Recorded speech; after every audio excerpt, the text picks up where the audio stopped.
Bismillah ar-Rahman ar-Rahim. May the blessings of Allah be on His Messenger, Prophet, Excellencies, ladies and gentlemen. 4 days ago, a major figure of the African history had disappeared, a great freedom fighter, and for the freedom has left us. I'm here referring to President Sam Nujoma of Namibia. I would request you to stand and observe 1 minute of silence in his memory.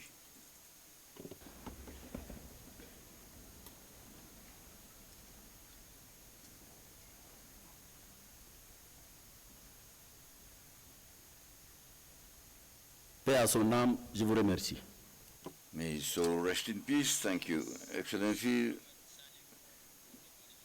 Mr. Mohammed Salim Al-Marzouk, Minister of Foreign Affairs of the Islamic Republic of Mauritania, Chairman of the Executive Council of the African Union,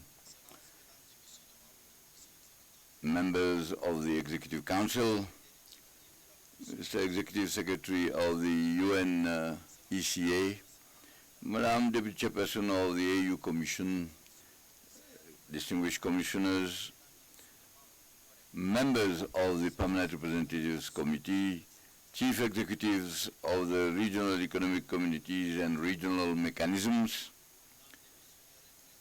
distinguished representatives and special representatives and heads of the AU offices, observers, ladies and gentlemen, all protocols observed, invited guests, dear friends. May I first of all, for the last time as chairperson of the Commission, to welcome you to the headquarters of your organization in Nelson Mandela Hall, the eternal witness of, to our meetings and our continental diplomacy. To you, my dear brother Mohammed Salim Marzouk, I would like to tell you in particular how much I am delighted to end my term along with you. I will cherish a fond memory of your commitment, your openness, and your constant availability. I would also like to present my sincere gratitude to the Permanent Representatives Committee, in whose meetings I have not always been able to participate, which I certainly regret. Particularly the last one, during which I wanted to say farewell to the members, better late than never. Distinguished ambassadors, I want to say thank you to you all. I congratulate the PRC on the excellent work done, which is reflected in its report, which will be presented shortly. In this regard, I would like to express my warm congratulations to you, Madam Chairperson of the PRC, my dear sister Khadijatu, for your efficiency, your dynamism, and your leadership. With the Permanent Representatives Committee, as you may imagine, the Commission has a beautiful story, and like all the beautiful stories, it is, as a rule, full of passion, liveliness, and mutual enrichment. With the regional economic communities, which are under the new revised protocol, henceforth among us, we should be among them, even if unfortunately it has not always been the case, so be it. I would like to share a brotherly thought of solidarity with them. To the staff, the technical staff, technicians, security, and protocol, who devote themselves days and nights to establish the best working conditions, and beyond them, to all our organs, I express my grateful thanks and all my acknowledgement for their efficient support throughout the years that brought us together in this great adventure. In truth, speaking to you, Excellencies, Honorable Ministers, members of the Executive Council, I had Over the last 8 years, during my 2 terms, the feeling of always belonging to the central body of our organization, the Executive Council, this club of Ministers of Foreign Affairs, which I had the honor to chair just before my accession to my current position. For 17 years, I have been successively as Minister of Foreign Affairs of my country and 8 years as the chairperson of the African Union Commission. Besides, I see all my some former colleagues whose hair, like mine, have taken a certain silvery color. Mahmoud Youssef, Mbela Lejeune, Robert Ducey, I don't know what is his secret, his hair is always black. Jean-Claude Dakoso, Nasser Burita, Mamadou Tangara. I see also somewhere Pierre Mukoko, the head of the reform unit, who were one of our colleagues during that period. How to hide my regret and to see that 6 of our colleagues still cannot take their seat among us because of unconstitutional changes in their countries.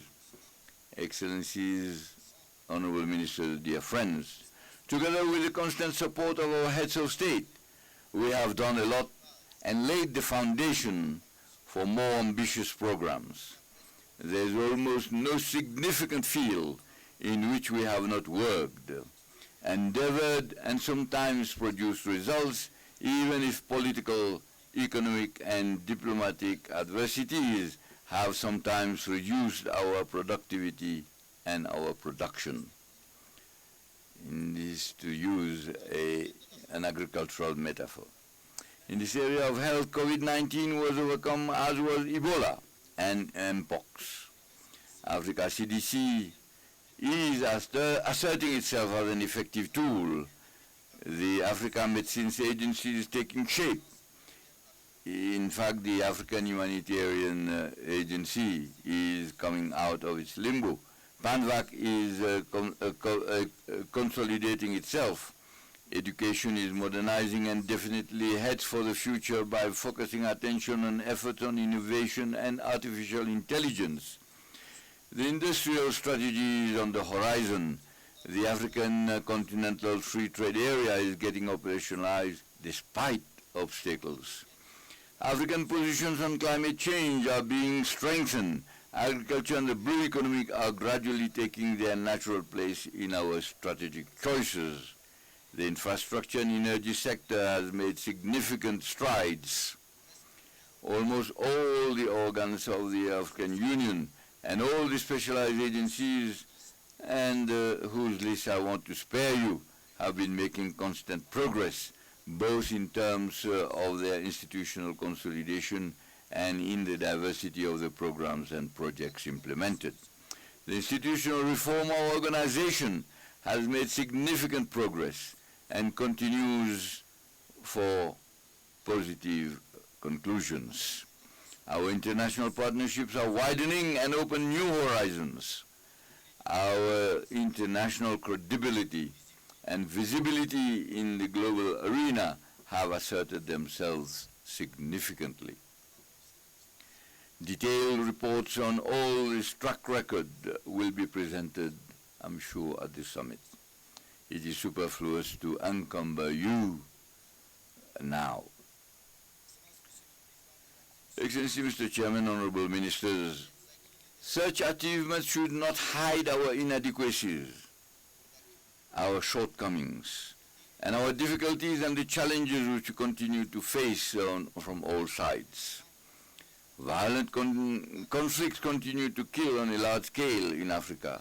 The Sudan and Eastern DRC, that is the Democratic Republic of the Congo, are in all respects the most poignant, the most tragic theaters.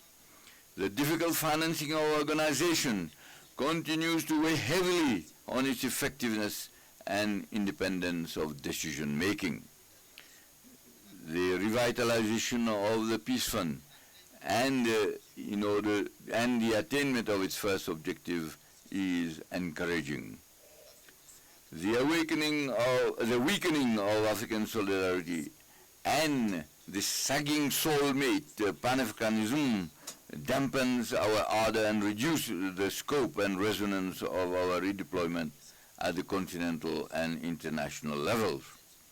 This situation is all the more worrying as at a time when multilateralism, already in a bad shape for some time now, seems to have to face new challenges and blows from across the Atlantic.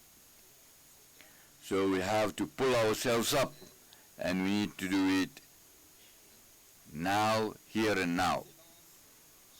Excellencies, dear brothers and dear friends, soon a new leadership will be elected in order to contribute to paving its way. I attracted the high attention of all the heads of state of the continent in a writing qualified by a great African president as a fireball to some issues whose solution commands the survival of organization. I continue to increasingly believe that if we do not quickly grasp the issues of our political architecture, peace, security, and governance, the question of partnerships, the financing of our organization, and the powers of the Commission and its chairperson, it would frankly be a source of concern for the future of our organization. That is the main message that I want to convey in all humility to our next leadership, to which I wish full success. With these words, I would like to say goodbye to you, with my throat choked with emotion and nostalgia already for your conclave, the resumption of my freedom and the joys it gives me at this moment is my most pleasant consolation.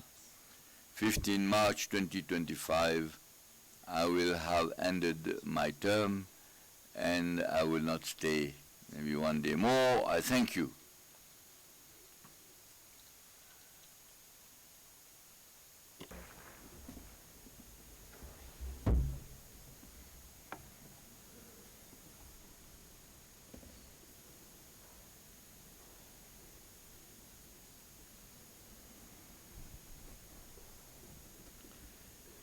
Thank you, Your Excellency, for these insightful remarks and statement.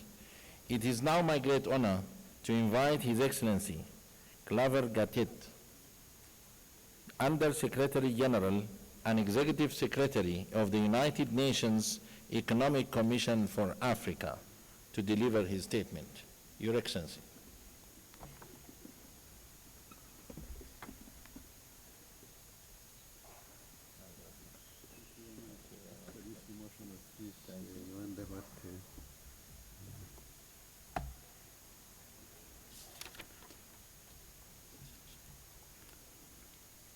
Your Excellency,